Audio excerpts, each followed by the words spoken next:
Bismillahirrahmanirrahim. Assalamualaikum warahmatullahi wabarakatuh, sobat-sobat.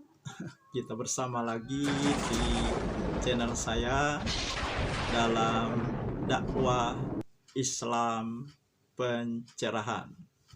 Sobat-sobat, baik yang pro maupun yang kontra dengan dakwah pencerahan saya, ya, saya sebagai warga Muhammadiyah, insya Allah esok hari sudah sholat id, berarti kami sudah memasuki hari raya Idul Fitri. Mudah-mudahan ya, yang bukan warga Muhammadiyah juga ya memasuki hari lebaran yang sama, hari raya Idul Fitri yang sama, yaitu esok hari. Sehingga gema takbir akan berkumandang di negeri Jamrut Katulistiwa ini, yang dulu disebut Nusantara, karena banyaknya pulau-pulau yang dipisahkan oleh selat dan laut. Pernah juga disebut sebagai Ibu Pertiwi. Ya, meskipun ini ada pihak-pihak yang keberatan, sobat-sobat. Ya, terserah lah ya, sobat-sobat.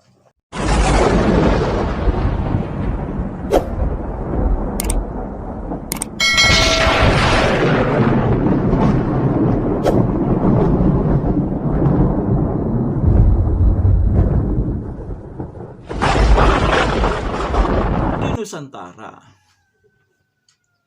yang sebelumnya negeri kita, ya, nenek moyang kita berpemahaman kepada animisme, dinamisme, animisme dan dinamisme, percaya kepada roh-roh, ya, dan percaya bahwa setiap benda memiliki kekuatan gaib, sobat-sobat.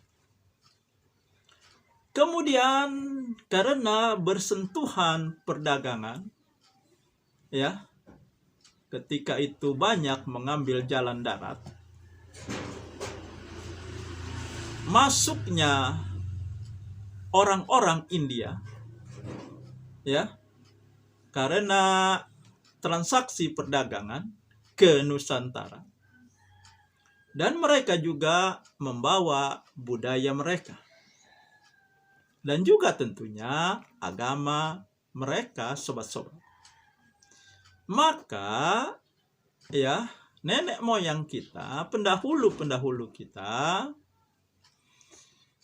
dari agama animisme, kepercayaan animisme dan dinamisme, akhirnya memeluk agama Hindu atau Buddha.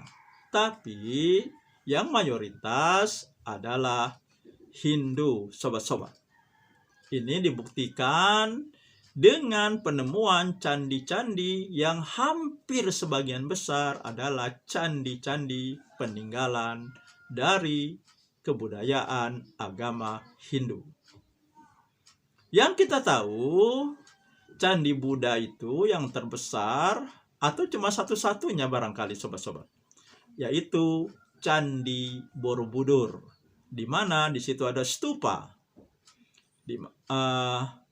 patung dari Siddhartha Gautama.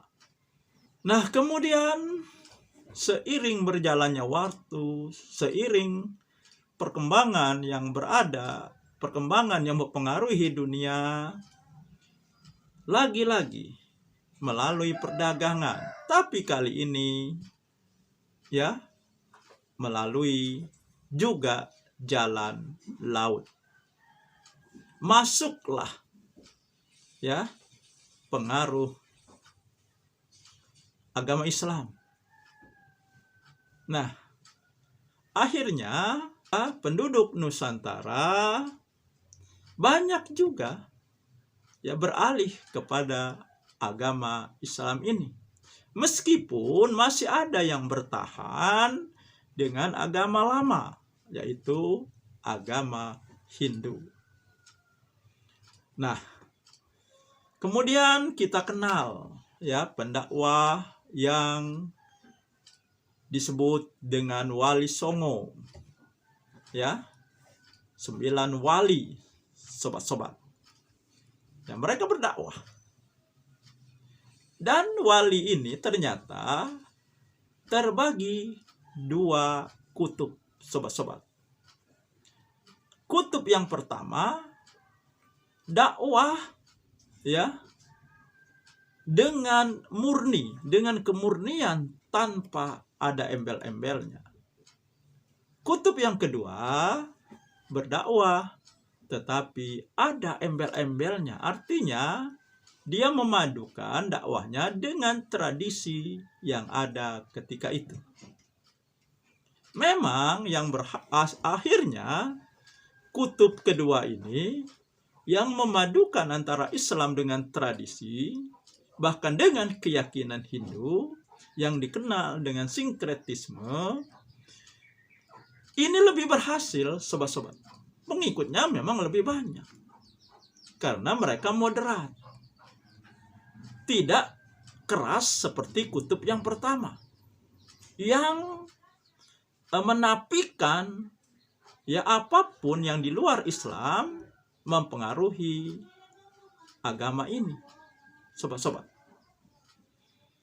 Nah, seperti kita kenal akhirnya ya Sunan Kalijaga berhasil mengislamkan orang-orang di Jawa yang pada mulanya berkeyakinan agama Hindu, berhasil beliau islamkan.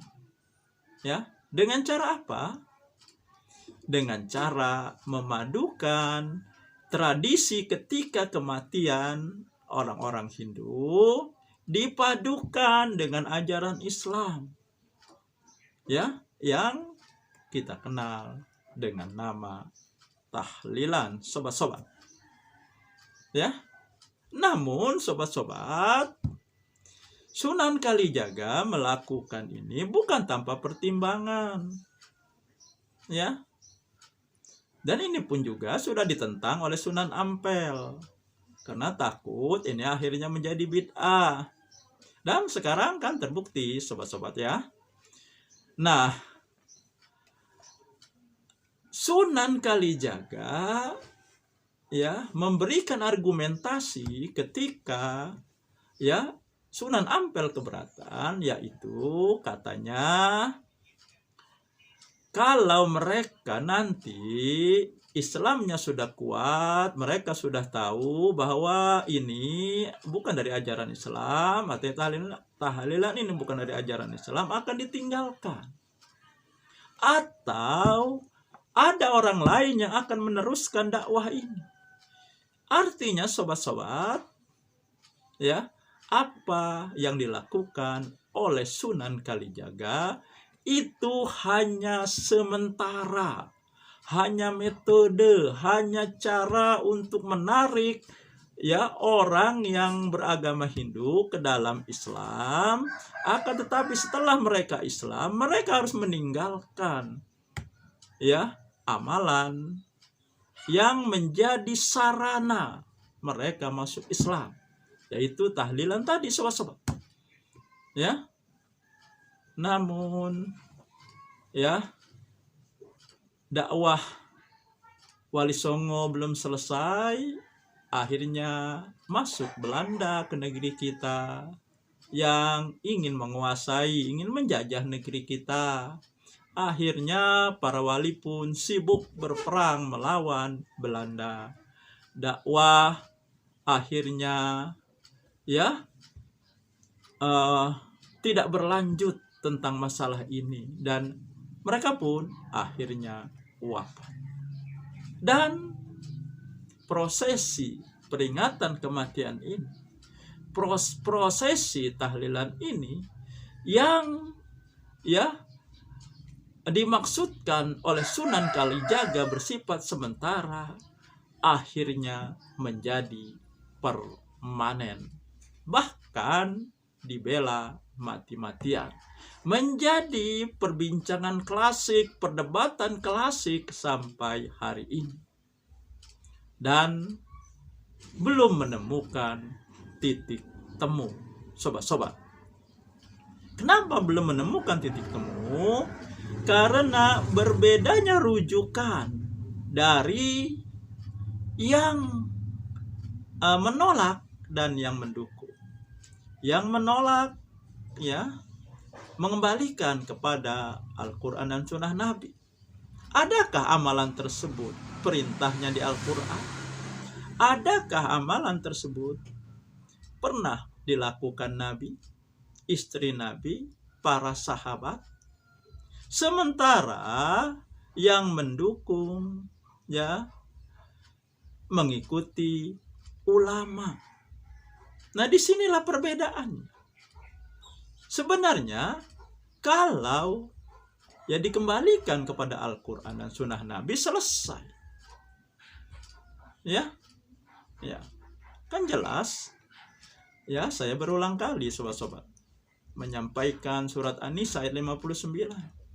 A'udzubillahi minasyaitonirrajim. Ya ayyuhallazina amanu atiullaha wa atiur rasul wa ulil amri minkum fa in tanaza'tum fi syai'in farudduhu ila Allahi wa rasulih in kuntum tu'minuna billahi wal yaumil akhir. Wahai orang-orang yang beriman, taati Allah dan taati Rasul dan pemimpin di antara kamu. Maka jika kamu berbeda pendapat tentang sesuatu, kembalikan kepada Allah dan Rasul. Kan bukankah kita mengalami perbedaan? Ada perbedaan, ada perselisihan antara kita mengenai amalan tahlilan ini. Ya. Jadi bagaimana? Harusnya solusinya kembalikan kepada Al-Quran dan Sunnah Nabi. Nabi juga menegaskan dengan sabdanya, sobat-sobat. Taraktu fikum amroini lang tadillu abada ma tamassaktum bihima kitaballahi wa sunnati. Nabi mengatakan, kutinggalkan dua perkara dan kamu tidak akan sesat jika mengikuti dua perkara tersebut, yaitu kitabullah, Al-Quran, dan sunnahku. Ini penegasan Rasulullah. Lalu kenapa kita tidak mau kembali kepada Al-Quran dan sunnah Nabi? Padahal ini adalah perintah Allah. Ini adalah penegasan dari Nabi. Dan Nabi juga mengatakan, apa saja yang akan mendekatkan dirimu kepada Allah sudah aku sampaikan. Apa saja yang akan menjauhkan dirimu dari Allah juga sudah aku sampaikan. Artinya perintah Allah, ajaran agama ini, amal ibadah, semuanya sudah disampaikan oleh Nabi. Tidak ada yang tersisa lagi. Begitu juga hal-hal yang akan menjauhkan kita dari Allah. Maka akhirnya turunlah surat Al-Maidah ayat 3 yang menyatakan Islam ini sempurna. Artinya kalau sempurna tidak ada penambahan, apalagi pengurangan.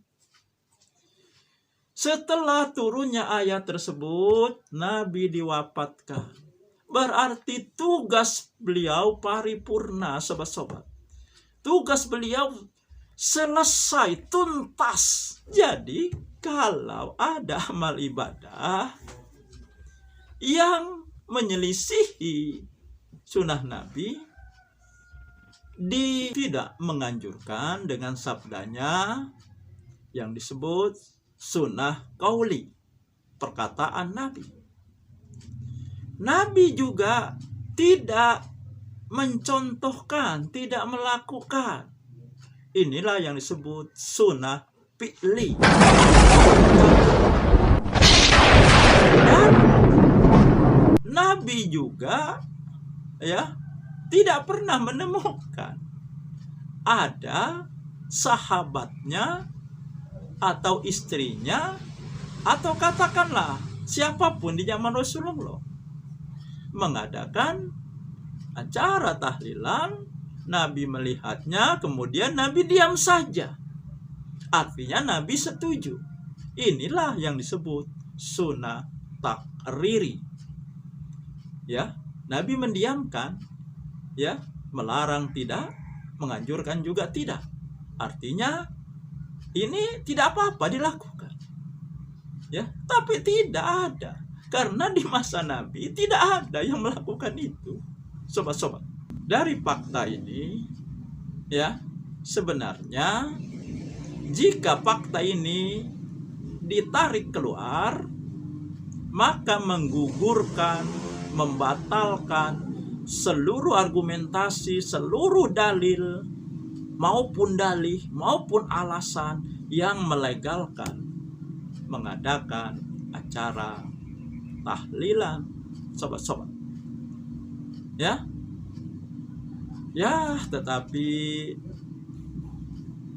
karena setan kan sudah berjanji.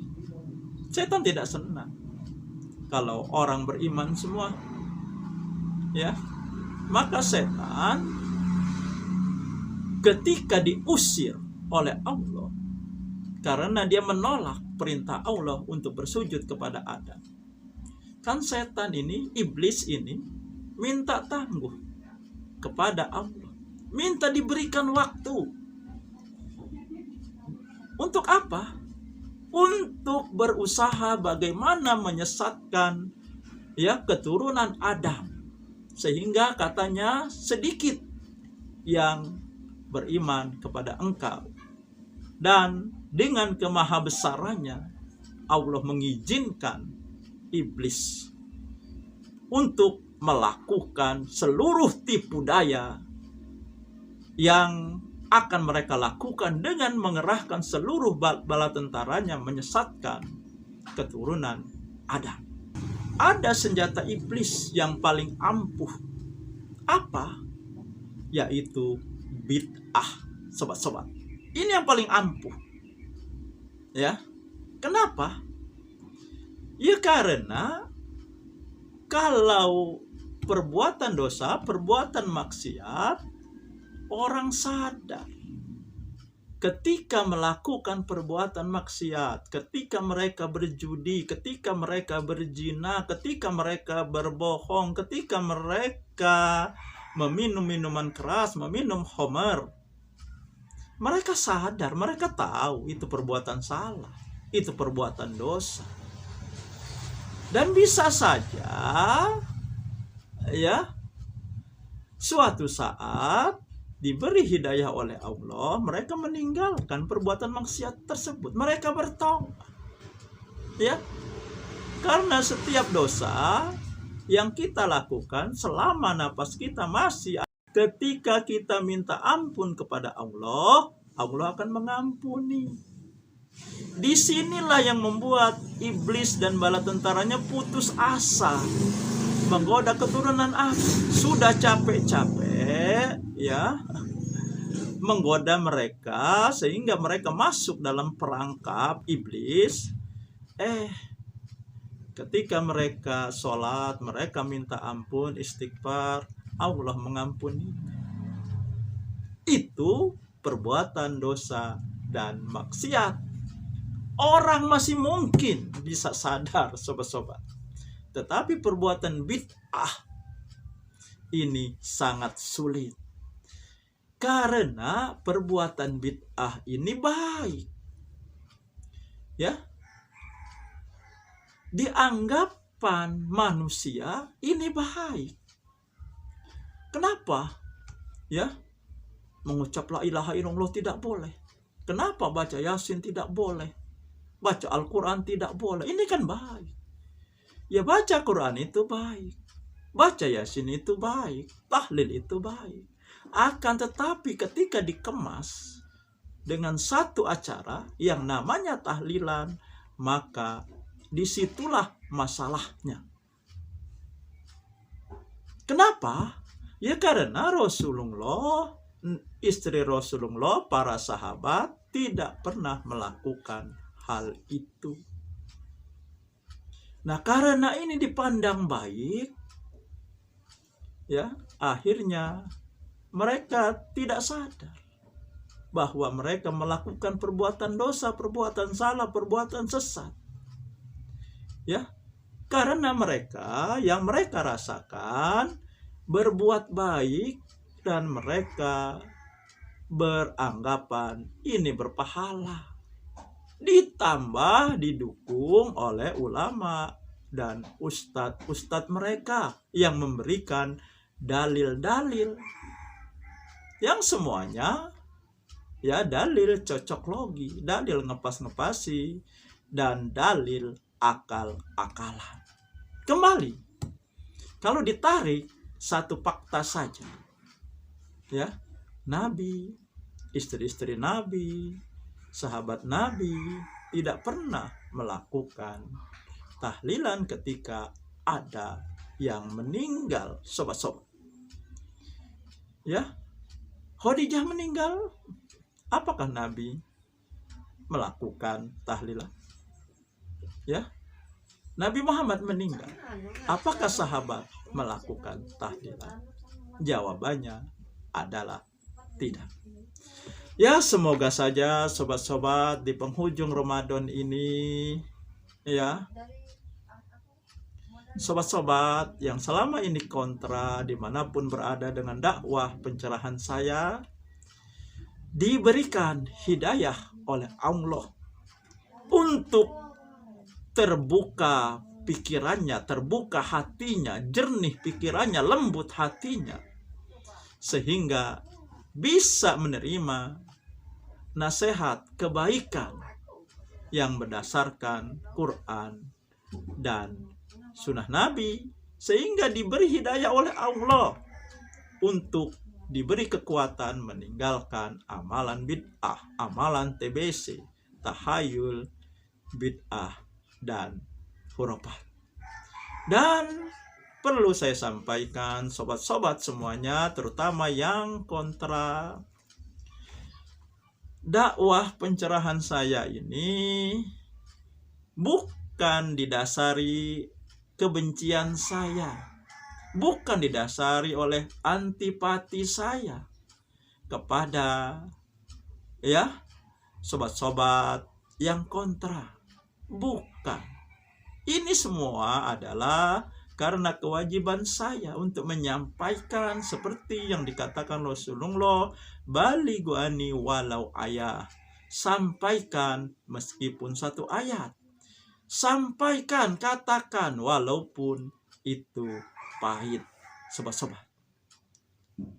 Jadi dasar saya ya berdakwah di kanal YouTube saya, di channel YouTube saya ini, sobat-sobat, adalah karena rasa prihatin sekaligus rasa kasih sayang saya kepada saudara-saudaraku semuanya di mana saja, ya, sesama muslim, ya, untuk kita sama-sama ya beragama yang sesuai dengan Al-Quran dan sunnah Nabi, bebas dari tahayul, bid'ah, dan khurafat. Ya, saya rasa ini belum terlambat.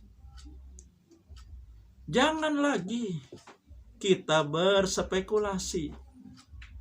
Ya, kan ada saja komentator, bahkan ustadz, ulama mengatakan kalau tidak percaya kiriman pahala itu sampai, ya kamu mati duluan.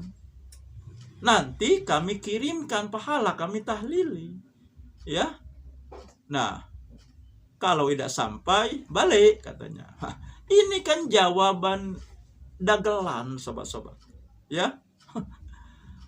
Ya, ini namanya spekulasi. Ini namanya perkiraan. Kalau kita sudah mati, tidak sempat lagi untuk berubah. Iya, kalau benar, kalau salah bagaimana? Dalam Islam semuanya terukur dan jelas dengan dalil. Tidak ada yang kira-kira. Kita bisa tahu apakah amal ibadah kita diterima atau tidak. Contohnya sholat. Ya.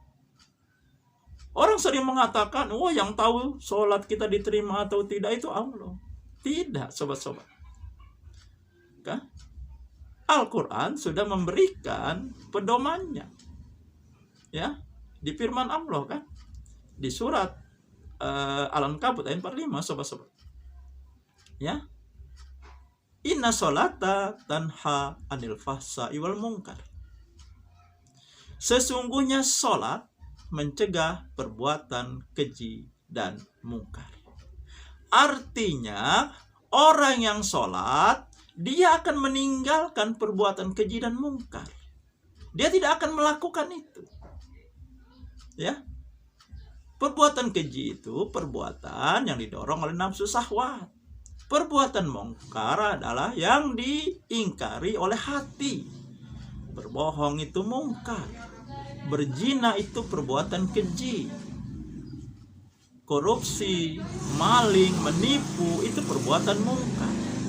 Orang yang sholatnya diterima benar, diterima oleh Allah, akan meninggalkan dua macam perbuatan tersebut. Kalau tidak, berarti ada sholatnya yang salah. Nah, jadi sobat-sobat, berhentilah berspekulasi, ya, apalagi dengan dagelan semacam itu. Agama kita ini dibangun dengan dalil, bukan dengan spekulatif, kira-kira, sobat-sobat. Baiklah sobat-sobat, ya, di penghujung Ramadan ini, dan saya sebagai warga Muhammadiyah besok akan sholat Id dan merayakan Hari Raya Idul Fitri 1445 Hijriah, maka saya dengan kerendahan hati berikut keluarga besar saya mengucapkan selamat Hari Raya Idul Fitri. Taqabbalallahu minna wa minkum. Minal aidin wal faizin. Mohon maaf lahir dan batin. Sobat-sobat, demikian. Semoga ini menginspirasi dan mencerahkan. Nasrum minallahi wa fathun qarib. Wassalamualaikum warahmatullahi wabarakatuh.